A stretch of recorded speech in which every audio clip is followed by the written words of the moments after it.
الحمد لله نحمده ونستعينه ونستغفره ونعوذ بالله من شرور أنفسنا من يهده الله فلا مضل له ومن يضلله فلا هادي له ونشهد أن لا إله إلا الله وحده لا شريك له ونشهد أن سيدنا وسندنا وحبيبنا وحبيب ربنا وطبيبنا وطبيب قلوبنا أرسله بالحق بشيرا ونذيرا وداعيا إلى الله بإذنه وسراجا منيرا أما بعد فأعوذ بالله من الشيطان الرجيم بسم الله الرحمن الرحيم إن الله وملائكته يصلون على النبي يا أيها الذين آمنوا صلوا عليه وسلموا تسليما اللهم صل على سيدنا مولانا محمد وعلى آل سيدنا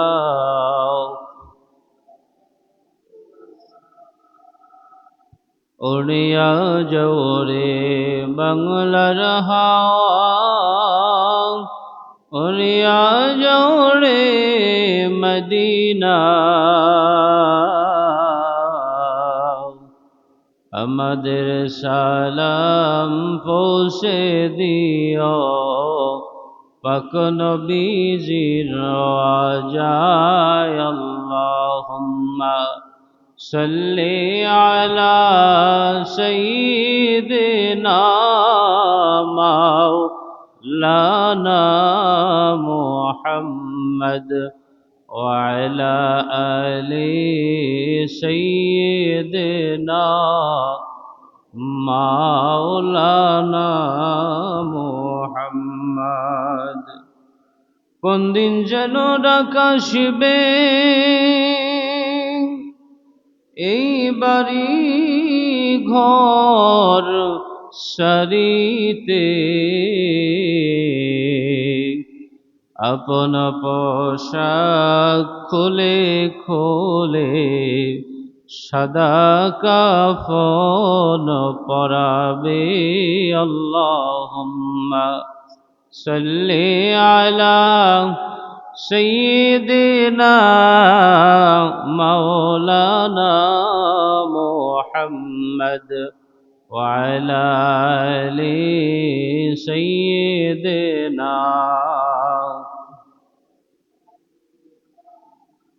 এই দুনিয়া পরে থাকবে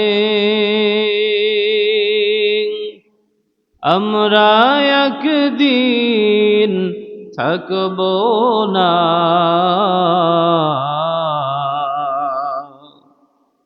জগতের সবাই ভুলে যাবে নবীজি আপনি বলবেন না আল্লাহুম্মা সাল্লি আলা سيدنا مولانا محمد وعلى آل سيدنا مولانا محمد আমরা গুনাহগার নবীজি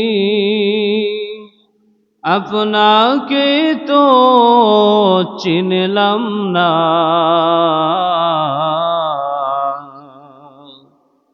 আমাদের গুনার কারণে রোজ হাসরে ভইলেন না।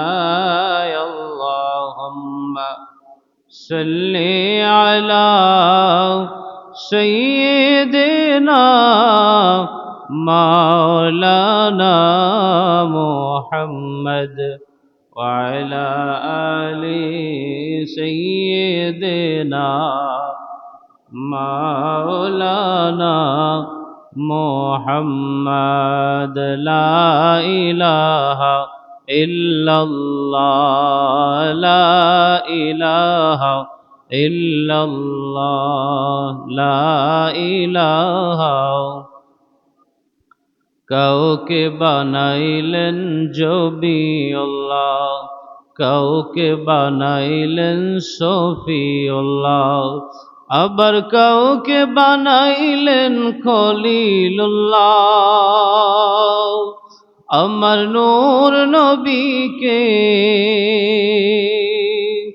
আমার নূর নবীকে বানাইলেন আল্লাহ তার প্রিয় হাবিবুল্লাহ।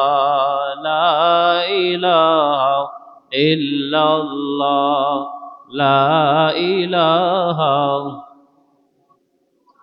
লা ইলাহা ইল্লাল্লাহ, লা ইলাহা ইল্লাল্লাহ, লা ইলাহা, লা ইলাহা ইল্লাল্লাহ, লা ইলাহা।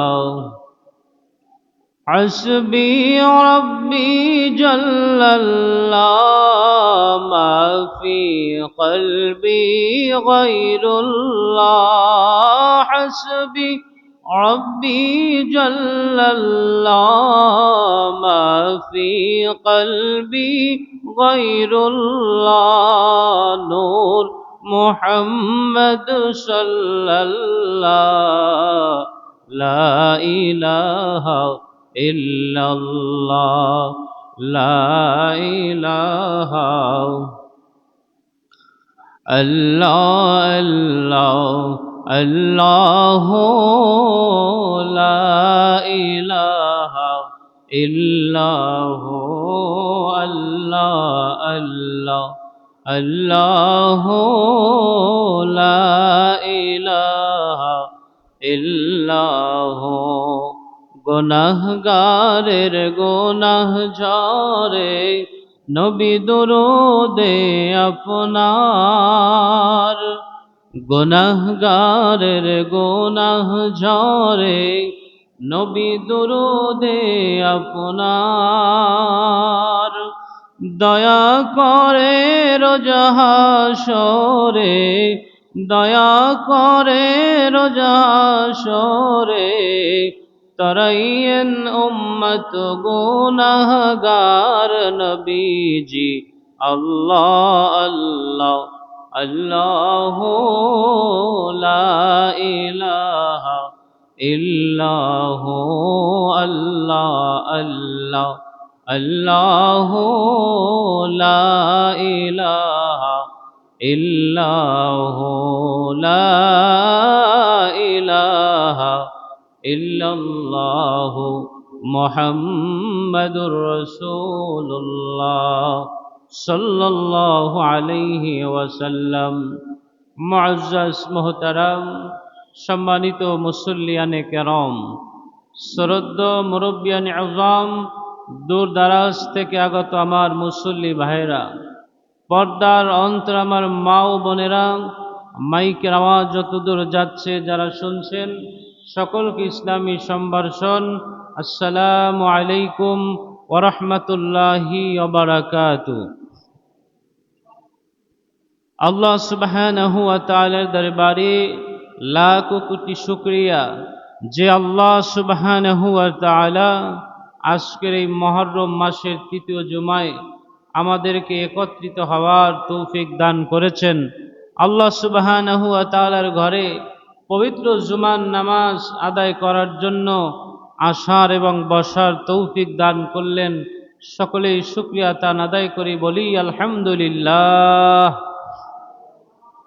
সম্মানিত হাজিরিন, আজকে আপনাদের সম্মুখে পবিত্র কোরআন এবং হাদিস থেকে আহলে বাইতের মর্যাদা এবং শুহাদায়ে কারবালার যেই শহীদ হয়েছে তাদের মর্যাদা এবং যারা শহীদ করেছে তাদের কঠিন পরিণতি সম্পর্কে এবং কারবালার শিক্ষা সম্পর্কে আলোচনা পেশ করার চেষ্টা করবে ইনশাআল্লাহ। সম্মানিত হাজিরিন, আল্লাহ সুবহানাহু ওয়া তাআলা আমাদেরকে যে সত্য দ্বীনের উপরে আমাদেরকে আল্লাহ সুবহানাহু ওয়া তাআলা একত্রিত থাকার জন্য বলেছেন, ওয়াতাসিমু বিহাবলিল্লাহি জামিআ। আল্লাহ সুবহানাহু ওয়া তাআলা বলেন যে তোমরা দ্বীনের উপরে, ইসলামের উপরে তোমরা কি করো? তোমরা দ্বীনের রজ্জুকে তোমরা শক্ত করে ধরো। তোমরা দৃঢ়ভাবে দ্বীনের রজ্জুকে সবাই একত্রিত হয়ে তোমরা ধরো। বিভিন্ন দলে বিভক্ত হয়ে সমাজের মধ্যে, দেশের মধ্যে, জাতির মধ্যে, গোষ্ঠীর মধ্যে বিভিন্ন দলাদলি তোমরা না করে তোমরা নিজেরা এই আমার দ্বীনকে, আমার রজ্জুকে তোমরা একত্রিত হয়ে সবাই ধরো। সম্মানিত হাজিরিন, এই দ্বীনের জন্যই, ইসলামের জন্যই কারবালার প্রান্তরে হজরতে ইমাম হুসাইন রাদিয়াল্লাহু তাআলা আনহু গিয়েছিলেন।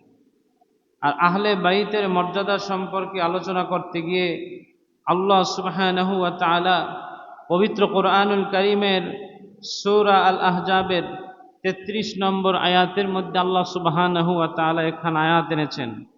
আল্লাহ সুবহানাহু ওয়া তাআলা ইরশাদ করেন, ইন্নামা ইউরিদুল্লাহু লিইউযহিবা আনকুমুর রিজসা আহলাল বাইতি ওয়া ইউতাহহিরুকুম তাতহীরা।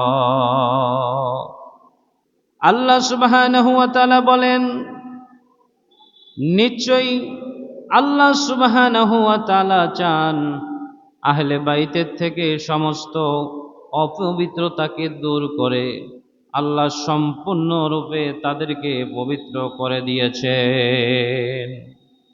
ভাইয়েরা আমার, বন্ধুরা আমার, আহলে বাইতের মর্যাদা কেমন?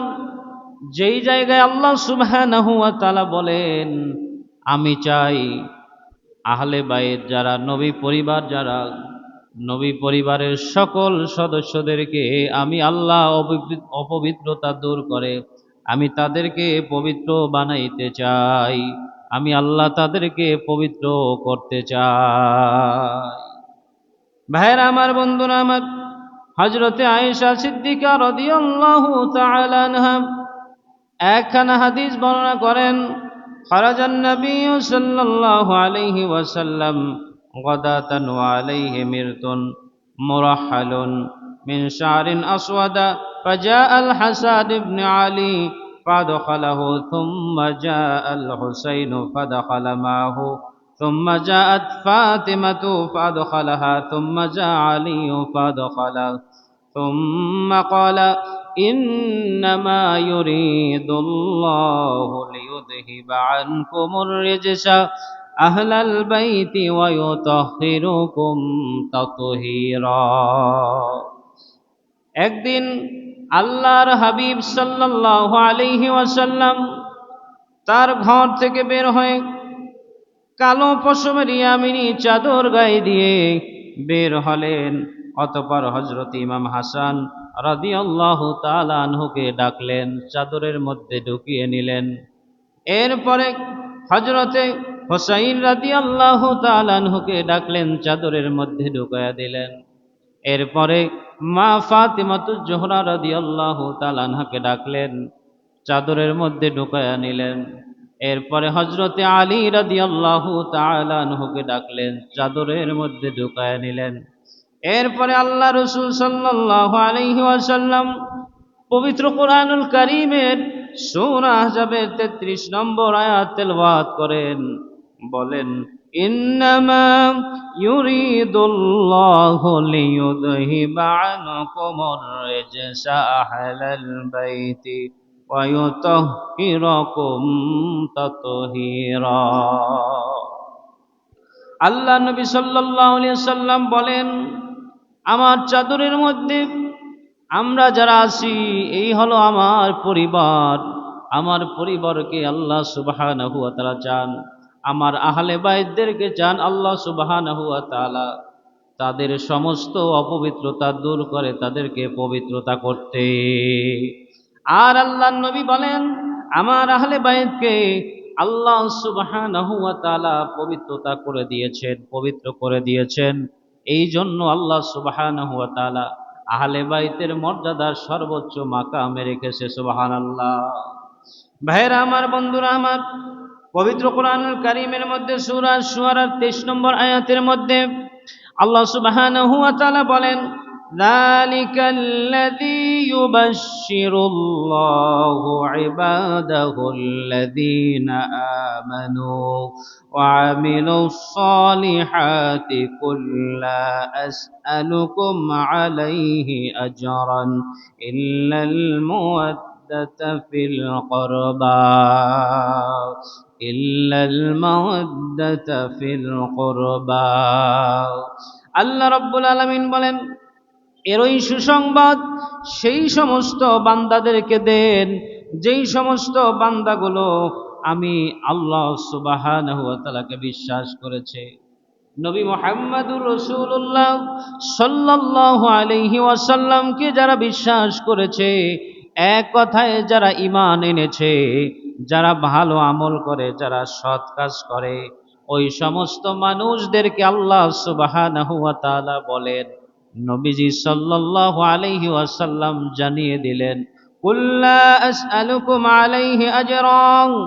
আল্লাহ বলতেছেন, ও আমার উম্মতেরা, তোমাদের কাছে আমি একটা প্রশ্ন করতে চাই। আমি রাসূল সাল্লাল্লাহু আলাইহি ওয়াসাল্লাম আমার জীবদ্দশায় দ্বীন প্রচারের জন্য, ইসলামের জন্য আমাকে উহুদের ময়দানে দান্দান মোবারক শহীদ হইতে হয়েছে, আমাকে তায়েফের ময়দানে আমাকে পাথর মারা হয়েছে, আমাকে কত কষ্ট করতে হয়েছে। এর বিনিময়ে আমি তোমাদের কাছে আমি কিছু চাই না। আমি চাই একমাত্র আমার আত্মীয় জনিত সৌহার্দ্য যারা আছে, আমার আহলে বাইত যারা আছে, একমাত্র তাদের সাথে ভালো আচরণ, ভালো ব্যবহার। আমি চাই তারা তাদের সাথে উত্তম আচরণ করবে। সুবহানাল্লাহ বলেন। ভাইরা আমার, বন্ধুরা আমার, তাহলে যেই ব্যক্তি উত্তম কাজ করে ওই ব্যক্তিকে আল্লাহ পাক উত্তম যাজা খায়ের বরকত দান করে। আর যেই ব্যক্তি উত্তম কাজ করবে না ওই ব্যক্তির জন্য উত্তম কিছুই থাকবে না। ভাইরা আমার, বন্ধুরা আমার, আল্লাহর পথে, দ্বীনের পথে, ইসলামের পথে যারা শহীদ হয়ে যায় তাদেরকে আল্লাহ পাকের পক্ষ থেকে তাদেরকে জীবিত ঘোষণা করা হয়, মৃত নয়, তারা মৃত না। আল্লাহ পাক সূরা আল ইমরানের 169 নম্বর আয়াতের মধ্যে আল্লাহ পাক জানায় দিলেন, ওয়ালা তাহসাবান্নাল্লাযীনা কুতিলু ফি সাবিলিল্লাহি আমওয়াতান বাল আহইয়াউন ইনদা রাব্বিহিম ইউরযাকুন। আল্লাহ রাব্বুল আলামিন বলেন, যারা আল্লাহর রাহে, যারা আমার রাহে, যাদেরকে দ্বীনের জন্য যাদের জীবন দেওয়া হয়েছে, তারা কখনো মৃত্যু হতে পারে না, তাদেরকে তোমরা মৃত্যু বলো না, বরং তারা হইল জীবিত। আর আমি রব, আমি আল্লাহর পক্ষ থেকে তাদের প্রতি রিজিক বর্ষণ হয়। সুবহানাল্লাহ। যারা শহীদ হয়েছে, যারা জীবন দিয়েছে, তাদেরকে তোমরা মৃত্যু বলো না। কাদেরকে? যাদেরকে ইসলামের জন্য শহীদ করা হয়েছে, দ্বীনের জন্য, সত্যের পথে মানুষদেরকে আনার জন্য যারা জীবন দিয়েছে, তাদেরকে তোমরা মৃত্যু বলো না। ভাইয়েরা আমার, বন্ধুরা আমার, আব্দুল্লাহ ইবনে মাসউদ রাদিয়াল্লাহু তাআলা আনহু এই আয়াত সম্পর্কে রাসূলুল্লাহ সাল্লাল্লাহু আলাইহি ওয়াসাল্লামকে জিজ্ঞাসা করেন, ইয়া রাসূলুল্লাহ, ইয়া হাবিবাল্লাহ, ওই সমস্ত মানুষদেরকে মৃত ঘোষণা দেওয়া যাবে না, মৃত বলা যাবে না, আল্লাহ সুবহানাহু ওয়া তাআলা তাদেরকে কোন মর্যাদায় রেখেছেন একটু জানতে চাই। ফাকাল আরওয়াহুম ফি জাওফি তাইরিন খুদরিন লাহা কানাদিনু মুআল্লাকাতুন বিল আরশি তাসরাহু মিনাল জান্নাতি হাইথু শাআত। শহীদদের আত্মাকে সবুজ পাখির পেটের মধ্যে রাখা হয়, ফলে জান্নাতের যেই জায়গায় ইচ্ছা তারা ঘুরে বেড়ায়। সুবহানাল্লাহ। সবুজ পাখির পেটের মধ্যে, জান্নাতের মধ্যে, ওই সবুজ পাখির পেটের মধ্যে শহীদদের আত্মাকে, জীবনকে রাখা হয়, আর ওই পাখিটা জান্নাতের যেই কোনো জায়গায় ঘুরে বেড়াতে পারে। সুবহানাল্লাহ বলেন। এরপরে বলা হয়, আরশের নিচে অবস্থিত কিছু ঝাড়বাতি আছে, ওই ঝাড়বাতির পাশে এসে ওই পাখিগুলো ঢুকে পড়ে। এরপরে তাদেরকে রব আল্লাহ সুবহানাহু ওয়া তাআলা জিজ্ঞাসা করে, ও আমার শহীদ, তোমরা তো জীবন দিয়েছো আমার রাহে, এখন আমার পক্ষ থেকে তোমাদের কাছে জানতে চাই, তোমরা আমি আল্লাহ সুবহানাহু ওয়া তাআলার কাছে কি চাও? সুবহানাল্লাহ বলে, তোমরা আমার কাছে কি চাও? তোমরা তো তোমাদের জীবনকে আমার পথে বিলিয়ে দিয়েছো, এখন তোমরা কি চাও? আইয়ু শাইইন নাস্তাহি, তোমরা যা চাও তোমাদেরকে দেওয়া হবে। তখন ওই শহীদগণ আল্লাহর কাছে বলে, আল্লাহ, আপনি আমাদেরকে যা দিয়েছেন তাই যথেষ্ট, আমাদেরকে যা দিয়েছেন এতেই আমরা খুশি হয়ে গেছি। ভাইরা আমার, বন্ধুরা আমার, আল্লাহ সুবহানাহু ওয়া তাআলা আবার বলেন ওই শহীদদেরকে, তোমরা কি চাও? তোমরা আমার কাছে যা চাইবে আমি রব, আমি আল্লাহ তোমাদেরকে তাই দিয়ে দিব। বারবার যখন আল্লাহ পাক এই কথা শহীদদের কাছে বলেন, শহীদরা বুঝতে পারল কিছু না কিছু চাইতে হবে।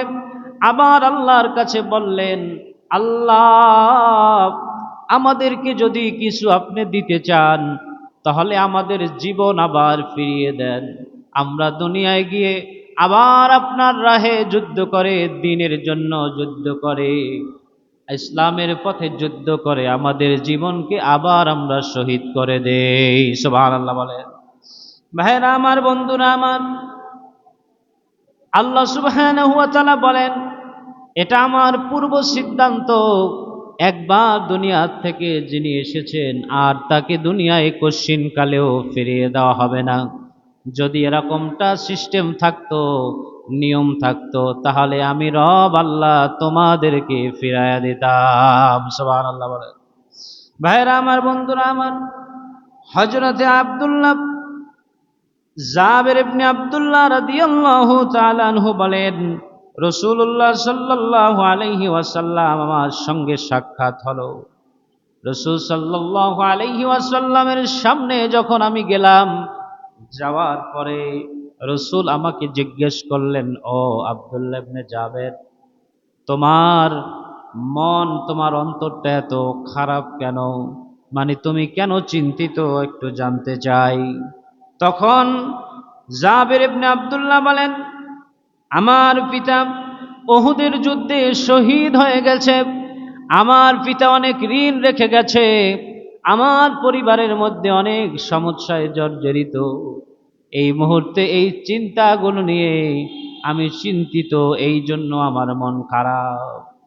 তখন নবীজি সাল্লাল্লাহু আলাইহি ওয়াসাল্লাম বলেন, অবশ্যই আমি তোমাকে তোমার বাবার সাথে আল্লাহ সুবহানাহু ওয়া তাআলা কেমন ভাবে আচরণ করেছে এটা আমি তোমাকে শোনাতে চাই, তুমি কি শুনবে কিনা?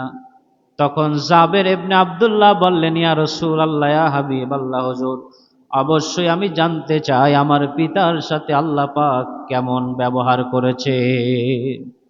জাবের ইবনে আব্দুল্লাহকে বলেন, হ্যাঁ জাবের ইবনে আব্দুল্লাহ, তাহলে তুমি শোনো, সমস্ত মানুষদের সাথে যখন আল্লাহ সুবহানাহু ওয়া তাআলা কথা বলেন তখন পর্দা দিয়া পর্দার আড়ালে কথা বলে, আর তোমার পিতার সাথে যখন আল্লাহ সুবহানাহু ওয়া তাআলা কথা বললেন তখন পর্দা সরাইয়া আল্লাহ সুবহানাহু ওয়া তাআলা সরাসরি তোমার পিতার সাথে সাক্ষাৎ করেছে। সুবহানাল্লাহ বলে, সরাসরি সাক্ষাৎ করেছেন। তখন জাবের ইবনে আব্দুল্লাহ এই কথা শুনে খুশি হয়ে গেলেন। আল্লাহর নবী বলেন, এখানেই শুধু শেষ নয়, তোমার পিতাকে আল্লাহ সুবহানাহু ওয়া তাআলা জীবিত করে আল্লাহ জান্নাতের সবুজ পাখির পেটের মধ্যে তার আত্মাকে রেখে দিয়েছেন। জান্নাতের যে কোনো জায়গায় উঠতে পারবে, ঘুরতে পারবে। তোমার আব্বা, তোমার পিতা জান্নাতের মধ্যে যা চাইবে তাই আল্লাহ পাক দিবে। সুবহানাল্লাহ বলেন। ভাইরা আমার, বন্ধুরা আমার, আল্লাহ সুবহানাহু ওয়া তাআলার কাছে কি চাইলেন জাবের ইবনে আব্দুল্লাহর পিতা? চাইলেন, বললেন, আল্লাহ আমাকে জান্নাতের মধ্যে সব কিছু দিয়েছেন, জান্নাতের মধ্যে আমাকে যা দিয়েছেন আমি সন্তুষ্ট হয়ে গেছি, জান্নাতে আর আমি কিছু চাই না। আমি চাই আমার জীবনকে যদি আবার ফিরিয়ে দিতেন, আমি এরকম উহুদ যুদ্ধের মতো আবার যুদ্ধ হতো, আপনার দ্বীনের রাহে আমার জীবনকে আবার আমি বিলিয়ে দিতাম, শহীদ হতাম। সুবহানাল্লাহ। শহীদ যারা হয়েছে সেই সমস্ত শহীদদেরকে মৃত্যু বলো না, তোমরা জেনে রাখো এই সমস্ত মানুষগুলো জীবিত। সুবহানাল্লাহ বলেন। আল্লাহ পাক রব্বুল আলামিন বলেন, ওয়ালা তাহসাবান্নাল্লাযীনা কুতিলু ফী সাবিলিল্লাহি আমওয়াতান বাল আহইয়াউ ইনদা রাব্বিহিম ইউরযাকুন। আল্লাহ পাক বলেন, আমার দ্বীনের রাহে, আমার দ্বীনের জন্য যারা শহীদ হয়ে গেছে তোমরা ওদেরকে মৃত বলো না, তারা হইল জীবিত। আর আমার পক্ষ থেকে আমি রব, আমি আল্লাহ তাদেরকে রিজিক দিয়ে থাকি। সুবহানাল্লাহ বলেন। ভাইরা আমার, বন্ধুরা আমার, বাবাজিরা আমার, হযরতে ইমাম হুসাইন রাদিয়াল্লাহু তাআলা আনহু কারবালার প্রান্তরে শহীদ হয়ে গেছেন। একদল মানুষ মনে করে কারবালার প্রান্তরে শহীদ হয়ে গিয়েছেন, তারা ওখানেই শেষ হয়ে গেছেন। তাহলে ইমাম হুসাইনের মর্যাদা কেমন? ইমাম হুসাইন রাদিয়াল্লাহু তাআলা আনহু সম্পর্কে নবীজি সাল্লাল্লাহু আলাইহি সাল্লাম বলেন যে হুসাইনকে ভালোবাসলো সে আমাকে ভালোবাসলো। সুবহানাল্লাহ বলেন। যে হুসাইনকে মহব্বত করলো সে আমি মুহাম্মদুর রাসূলুল্লাহ সাল্লাল্লাহু আলাইহি সাল্লামকে মহব্বত করলো। আর যে আমার হুসাইনকে কষ্ট দিলে আমি মুহাম্মদ রাসূলুল্লাহ সাল্লাল্লাহু আলাইহি সাল্লামকে কষ্ট দিল। ভাইরা আমার, বন্ধুরা আমার, তাহলে কারবালার প্রান্তরে যারা শহীদ হয়েছে আর যারা শহীদ করেছে, দুইজনার দুই মর্যাদা। এক দল অপমানিত হয়েছে আর এক দল তাদের মর্যাদা উচ্চ স্থানে এখনো আছে, কিয়ামত পর্যন্ত থাকবে। শুধু কিয়ামতের পরে নয়, জান্নাতেও তারা যুবকদের সর্দার হয়ে যাবে। সুবহানাল্লাহ। আর যারা শহীদ করেছে তাদেরকে মানুষ ঘৃণিত ভাবছে, তাদেরকে মানুষ লাঞ্ছনা দিচ্ছে, তাদেরকে মানুষ সবকিছু থেকে বঞ্চিত করছে। আর ইমাম হাসান হুসাইন রাদিয়াল্লাহু তাআলা আনহুর জন্য মানুষ এখনো সবরে সানি করে দোয়া পৌঁছায়। সুবহানাল্লাহ বলে। ভাইয়েরা আমার, বন্ধুরা আমার, ইমাম হুসাইন রাদিয়াল্লাহু তাআলা আনহু সত্যের জন্য, দ্বীনের জন্য, ইনসাফের জন্য মুলুকিয়াত বিলুপ্ত করে খেলাফত প্রতিষ্ঠার জন্য কারবালার প্রান্তরে দ্বীনের জন্য, নানা জানের সত্য দ্বীনের জন্য জীবন দিয়ে শহীদ হয়েছে। তার বিনিময়ে আল্লাহ পাক রব্বুল আলামিন জান্নাতের সরদার হিসেবে জান্নাতের যুবকদের সরদার বানিয়ে দিয়েছে। সুবহানাল্লাহ। দুনিয়াতেও মর্যাদা দিয়েছে, আখিরাতেও মর্যাদা দিয়েছে। সুবহানাল্লাহ বলেন। ভাইয়েরা আমার, বন্ধুরা আমার, আর কারবালার প্রান্তরে যারা ইমাম হোসাইন রাদিয়াল্লাহু তাআলা আনহুকে এবং সঙ্গীদেরকে যারা শহীদ করেছে, তাদের পরিণতি এত ভয়াবহ হয়েছে। ইতিহাস সাক্ষী। আল্লামা হাফিজ ইবনে কাসির রহমাতুল্লাহি আলাইহি আল বিদায়া ওয়ান নিহায়া কিতাবের ভিতরে লিখেছেন, যারা এরকম করে হযরত ইমাম হুসাইন রাদিয়াল্লাহু তাআলা আনহু সহ কারবালার প্রান্তরে যাদেরকে শহীদ করা হয়েছে, যারা শহীদ হয়ে গেছে, যারা করেছে, ইয়াজিদ এমন পরিণত হয়েছে, তার ইতিহাসের পাতায় নৃশংস নির্মম পরিণত হয়েছে, তার নির্মম পরিণত হয়েছে। সীমার বিল জিলজাও শান, সীমার যে রসুলের দৌহিত্র, যার গলা মুবারকে, ঘাড় মুবারকে অসংখ্য অগণিত চুমু দিয়েছে আল্লাহ রসুল, সেই জায়গায় সীমার তরোয়ার দিয়ে আঘাত করেছে, শহীদ করেছে, জবেহ করেছে।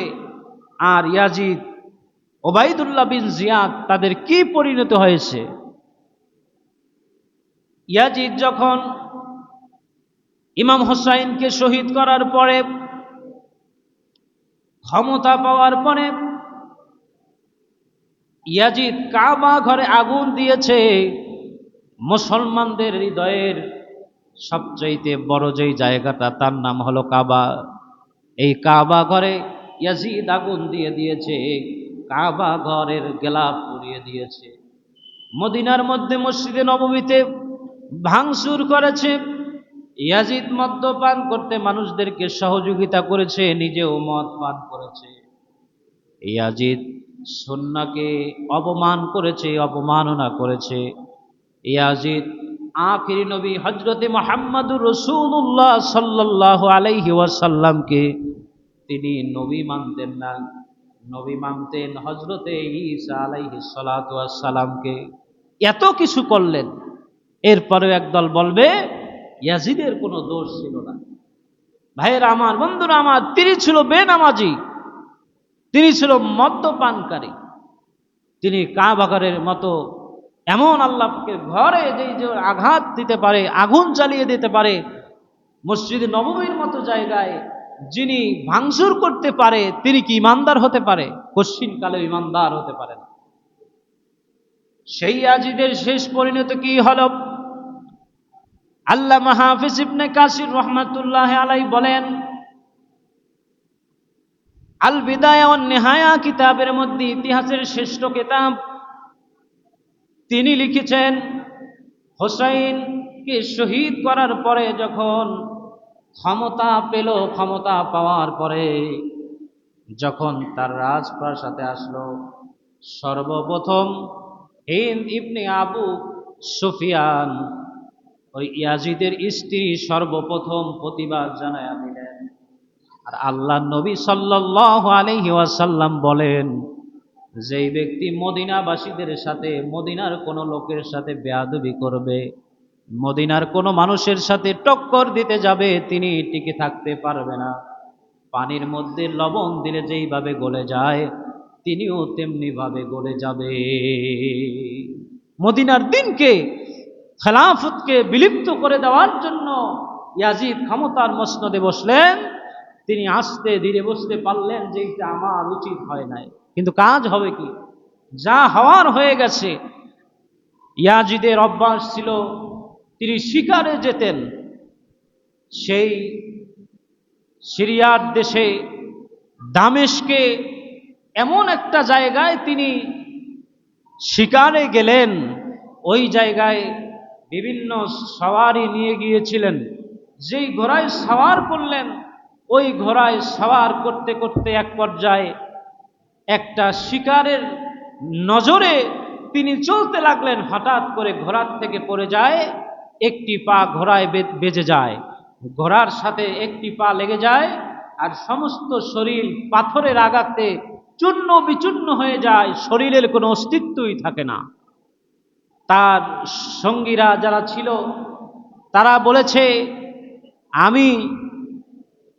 আমরা যখন ইয়াজিদকে যখন খুঁজতে গেলাম, আমরা ইয়াজিদের গোশতগুলো, হাড্ডিগুলো আমরা পাথরের সাথে আমরা অল্প অল্প পেয়েছি, তাকে যে আমরা দাফন করব এমন পর্যন্ত আমরা কিছু গোশত হাড্ডি পাই নাই। এত পরিমাণ নৃশংসভাবে হত্যা হতে হয়েছে। অন্য এক কিতাবের ভিতরে পাওয়া যায়, ইয়াজিদের এমন একটা রোগ হয়ে যায়, কিছুদিন পরে বিরল একটা রোগ হয়ে যায়, যেই রোগে ফুসফুস পচন ধরে যায়, কলিজা পচন ধরে যায়, এমন পানির পিপাসা লাগে। ইয়াজিদকে পানি দেওয়া হয়, কিন্তু পানি আপনি পাওয়ার পরে ওই পানি যখন সামনে আনে, পানি আর খেতে পারে না, পানি আর খেতে পারে না। পানি সামনে আনে, পানির পিপাসা লাগে, পানি মুখের সামনে নেয়, পানি আর মুখেই নিতে পারে না। এই রকম করে যন্ত্রণায় যন্ত্রণায় শেষ হয়ে যেতে একদিন তিনি এমন যন্ত্রণায় এমন কাতর হয়ে যায়, ওই দিন মৃত্যুবরণ করে। তার সঙ্গীরা যারা ছিল তারা বলছে, এই যে মৃত্যু নৃশংসভাবে হয়েছে, এটা হওয়ার কারণ ইমাম হোসাইন রাদিয়াল্লাহু তাআলা আনহুকে কারবালার প্রান্তরে নৃশংসভাবে যে শহীদ করেছে, হত্যা করেছে, এই জন্য আল্লাহ পাক তার বিচার করেছিলেন। শিমারকে মুখতার সাকাফি তিনি নিজ হাতে হত্যা করলেন, কতল করলেন, তরবারি দিয়ে তার শিরচ্ছেদ করেছিলেন। তার শরীর কুকুরে লুটে খেয়েছে, কুকুরের খাবার বানিয়েছে।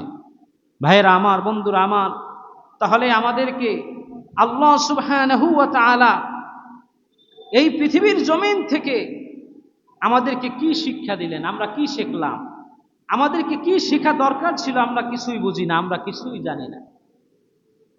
সম্মানিত ভাইরা আমার, বন্ধুরা আমার, বাবাজিরা আমার, এই কারবালার থেকে আমরা কি শিখব? কারবালা আমাদেরকে কি শিখায়? আমাদেরকে এই কারবালার থেকে কি অর্জন করতে হবে? আমাদেরকে আল্লাহ সুবহানাহু ওয়া তাআলা শিখিয়েছেন, অত্যাচারী যখন শাসক হবে, অত্যাচারী শাসকের সামনে কশিন কালেও মাথা নত করা যাবে না। এটা আল্লাহ সুবহানাহু ওয়া তাআলা আমাদেরকে শিখালেন ইমাম হোসাইনের কাছ থেকে।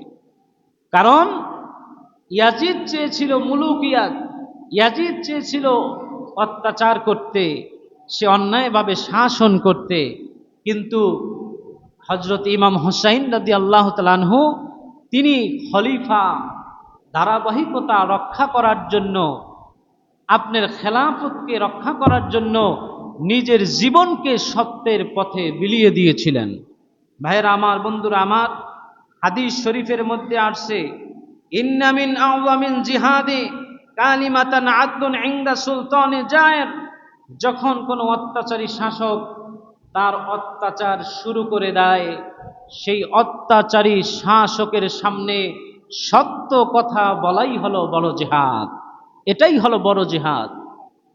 তাহলে আল্লাহ সুবহানাহু ওয়া তাআলা আমাদেরকে এই পৃথিবীর জমিনে এটা শিখালেন, যখন কোনো অন্যায় দেখব, যখন কোনো অত্যাচার দেখব, যখন কোনো জুলুম দেখব, যখন কোনো নির্যাতন দেখব, তখন আমাদেরকে অবশ্যই সেই জায়গায় হক কথা বলতে হবে, হকের পথে আমাদেরকে জীবনের শেষ পর্যন্ত আমাদেরকে লড়তে হবে। কি বলেন, ঠিক কিনা?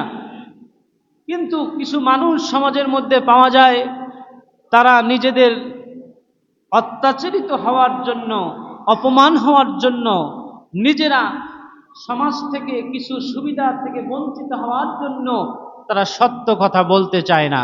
তাদেরকে ইয়াজিদের কাতারে দাঁড় করানো হবে।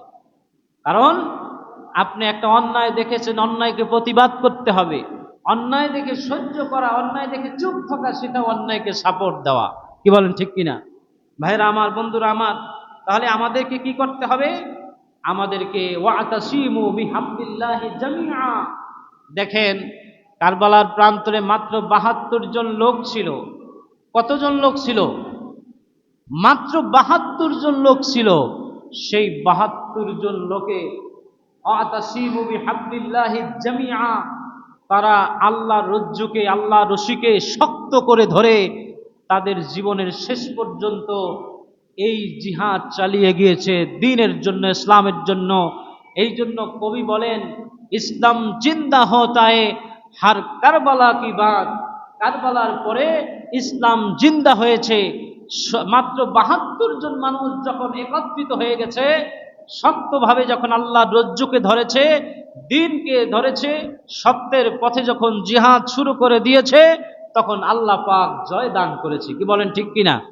ভাইরা আমার, বন্ধুরা আমার, সমাজের মধ্যে যখন অন্যায় দেখবেন, লোক কম হোক, তখন আপনারা যখন এই অন্যায়ের বিপক্ষে যখন দাঁড়ায় যাবেন, আল্লাহ সাহায্য আসবে, আল্লাহ সহযোগিতা আসবে।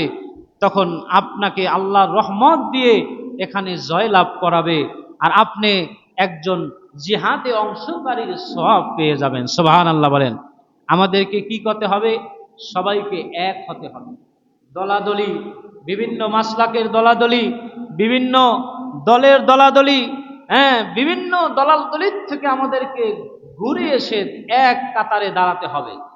এই জন্য বলা হয়, ইসলামে নেই আমির ফকির, ছোট বড় কোনো কিছু, এক কাতারে দাঁড়াবে সবে, যত আছে উঁচু নিচু। এই যে আমরা নামাজের কাতারে দাঁড়াই, ছোট বড়, আমির ফকির, বাচ্চা বড় ছোট সবাই কিন্তু এক কাতারে দাঁড়ায়। কি বলেন ঠিক কিনা? এই নামাজের কাতার আমাদেরকে শিখায় যে আমাদেরকে এক হতে হবে। এক না হলে পরে আপনাকে কিয়ামত পর্যন্ত মুসলিম উম্মাহ যেখানে আছে, সেইখানে মাইর আছে, নির্যাতন আছে, অপমান অপদস্থ আছে। যদি এক হয়, সংখ্যায় যদি কম হয়, তারপরে ওই জায়গায় আল্লাহর রহমত নাজিল হয়। আর ইহুদি নাসারা কোটি থাকুক, লক্ষ থাকুক, ওই জায়গায় ইহুদিরাই পরাজয় লাভ করে আর ইসলাম জয় লাভ করে। আল্লাহ পাক আমাদেরকে সঠিক বুঝ দান করুক এবং আমাদেরকে সকলকে একত্রিত হয়ে সমাজের মধ্যে বসবাস করার তৌফিক দান করুক। সকলে বলি আমিন।